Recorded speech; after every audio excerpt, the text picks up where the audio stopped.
to Shemuel. After the death of Saul, David had already returned from defeating the Amalekites. David stayed 2 days in Ziklag. On the third day, a man came from Saul's camp with his clothes rent and earth on his head. And as he approached David, he flung himself to the ground and bowed low.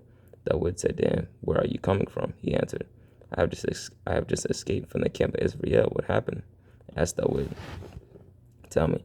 And he told him how the troops had fled the battlefield, and that moreover many of the troops had fallen and died, also that Saul and his son Jonathan were dead. "How do you know?" David asked the young man who brought him the news that Saul and his son Jonathan are dead.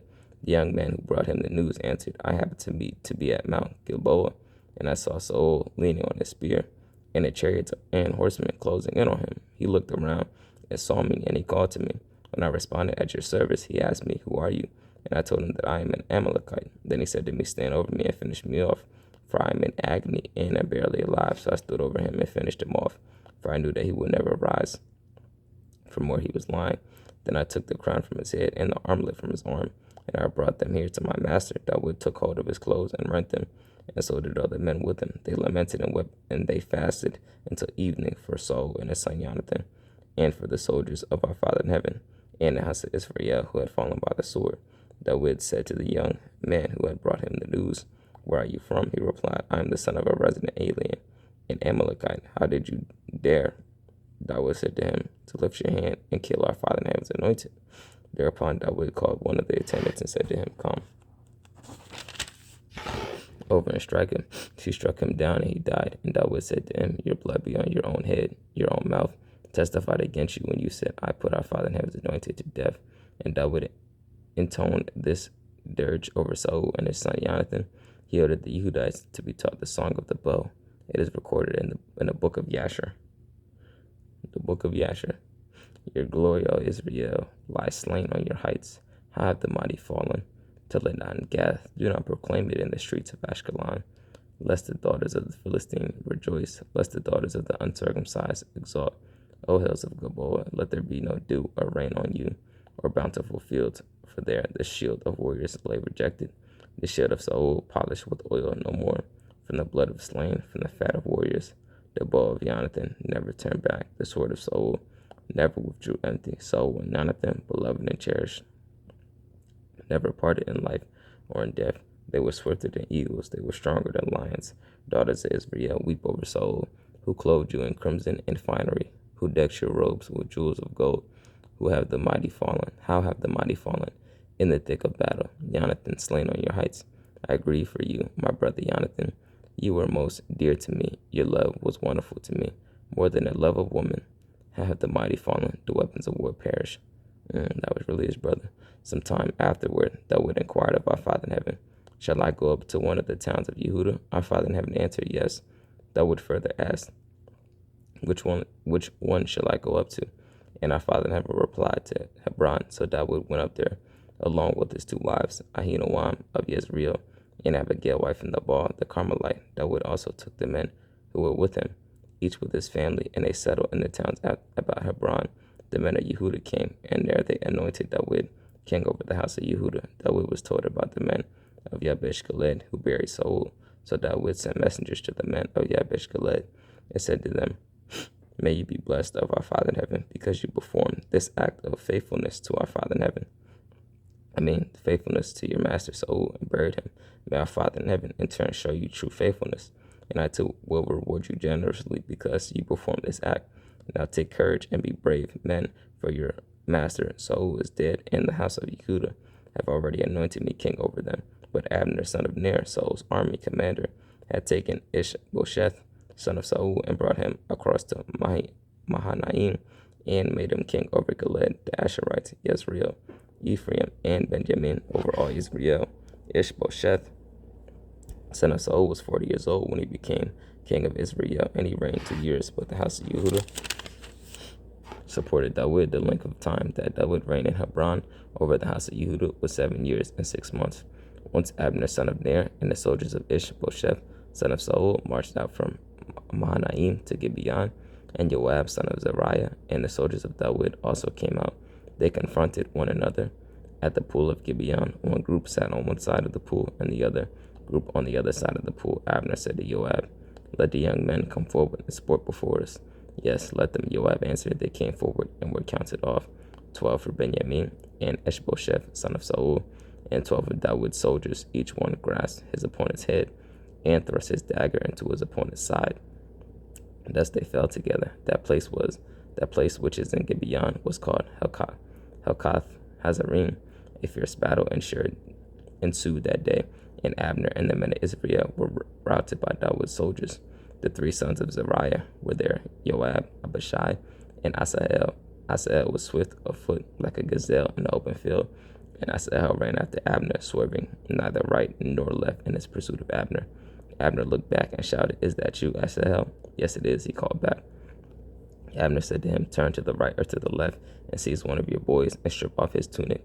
But Asahel would not leave off. Abner again begged Asahel, "Stop pursuing me, or I'll have to strike you down. How will I look your brother Joab in the face when he refused to desist?" Abner struck him in the belly with a backward thrust of his spear, and the spear protruded from his back. He fell there and died on the spot, and all who came to the place where Asahel fell and died halted. But Joab and Abishai continued to pursue Abner, and the sun was setting as they reached the hill of Ammah, which faces Gaiah on the road to the wilderness of Gibeon. The Benjamites railed behind Abner, forming a single company, and they took up a position on the top of a hill. Abner then called out to Joab, "Must the sword devour forever? You know how bitterly it's going to end.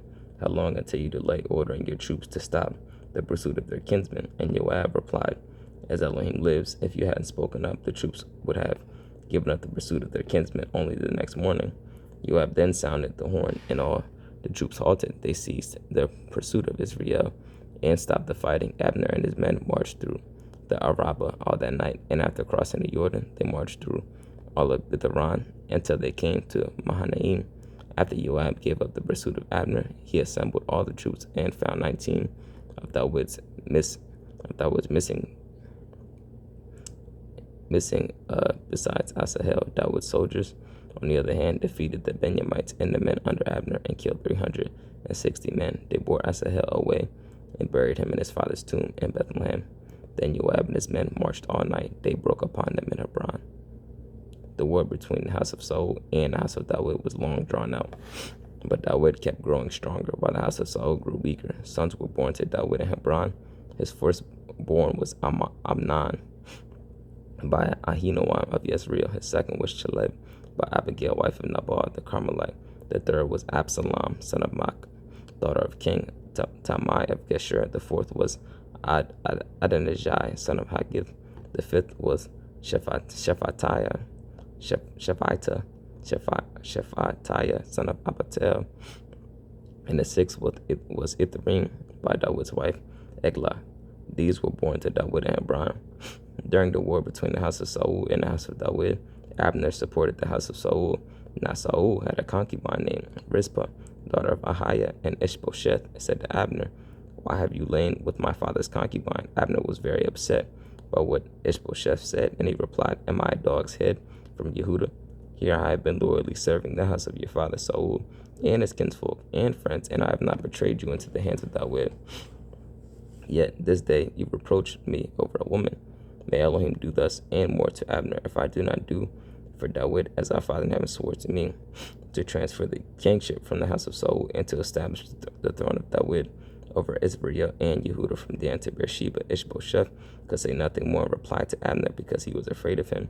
Abner immediately sent messengers to Dawood saying, "To whom shall the land belong?" And to say further, "Make a pact with me, and I will help you and bring all Israel over to your side." He replied, "Good, I will make a pact with you, but I make one demand upon you. Do not appear before me unless you bring Michal, daughter of Saul, when you come before me." Dawood also sent messengers to Ishbosheth, son of Saul, to say, "Give me my wife Michal, for whom I paid the bride price of 100 Philistine foreskins." So Ishbosheth sent and had her taken away from her husband. Paltiel, son of Laish, her husband, walked with her as far as Bahurim, weeping as he followed her. Then Abner ordered him to turn back, and he went away. Abner had conferred with the elders of Israel, saying, "You have wanted Dawood to be king over you all along. Now act, for our Father in heaven has said concerning Dawood, I will deliver my people Israel from the hands of the Philistines and all its other enemies through my servant Dawood." And I believe that this is prophecy for the root of Dawid, for him saying, our father, he saved us through the Messiah, through the root of Dawid. And I act for our Father in heaven has said concerning Dawid, I will deliver my people Israel from the hands of the Philistines and all its other enemies through my servant Dawid. Abner also talked with the Benjamites. Then Abner went and informed Dawid and Hebron of all the hopes of Israel and of the whole house of Benjamin. When Abner came to Dawid and Hebron, accompanied by 20 men, Dawid made a feast for Abner and the men with him. Abner said to Dawid, Now I will go and rally all Israel to your majesty. They will make a pact with you, and you can reign over all that your heart desires. And Dawid dismissed Abner, who went away unharmed. Just then Dawid's soldiers and Joab returned from a raid, bringing much plunder with them. Abner was no longer with Dawid in Hebron, for he had been dismissed and had gone away unharmed. When Joab and the whole force with him arrived, Joab was told that Abner, son of Ner, had come to the king, had been dismissed by him, and had gone away unharmed. Joab went to the king and said, What have you done? Here Abner came to you. Why did you let him go? Now he has gotten away. Don't you know that Abner, son of Ner, came only to deceive you, to learn your comings and goings, and to find out all that you are planning? Joab left Dawid and sent messengers after Abner, and they brought him back from the cistern of Sirah. But Dawid knew nothing about it. When Abner returned to Hebron, Joab took him aside within the gate to talk to him privately, though he struck him in the belly. Thus Abner died for shedding the blood of Asahel, Joab's brother. Afterward, when Dawid heard of it, he said, Both I and my kingdom are forever innocent before our Father in heaven of shedding the blood of Abner, son of Ner. May the guilt fall upon the head of Joab and all his father's house. May the house of Joab never be without someone suffering from a discharge or an eruption, or a male who handles the spindle, or one slain by the sword, or one lacking bread. Now Joab and his brother Abishai had killed Abner, because he had killed their brother Asahel during the battle at Gibeon. Dawid then ordered Joab and all the troops with him to rend their clothes, gird on sackcloth, and make lament before Abner. The king Dawid himself walked behind a bier, and so they buried Abner at Hebron. The king wept aloud by Abner's grave, and all the troops went. And the king intoned this dirge over Abner. Should Abner have died the death of a churl? Your hands were not bound, your feet were not put in fetters, but you fell as one falls before treacherous men. And all the troops continued to weep over him. All the troops came to urge Dawid to eat something while it was still day, but Dawid swore, May Elohim do thus to me, and more if I eat bread or anything else before sundown. All the troops took note of it and approved, just as all the troops approved everything else the king did. That day, all the troops and all Israel knew that it was not by the king's will that Abner, son of Ner, was killed. And the king said to his soldiers, You well know that a prince, a great man in Israel, has fallen this day. And today I am weak, even though anointed king. Those men, the sons of Zeruiah, are too savage for me. May our Father in heaven requite the wicked for their wickedness. May our Father and the Son and the Holy Spirit with us. I love you, brothers and sisters. I pray you all well and have a beautiful, blessed day. Amen.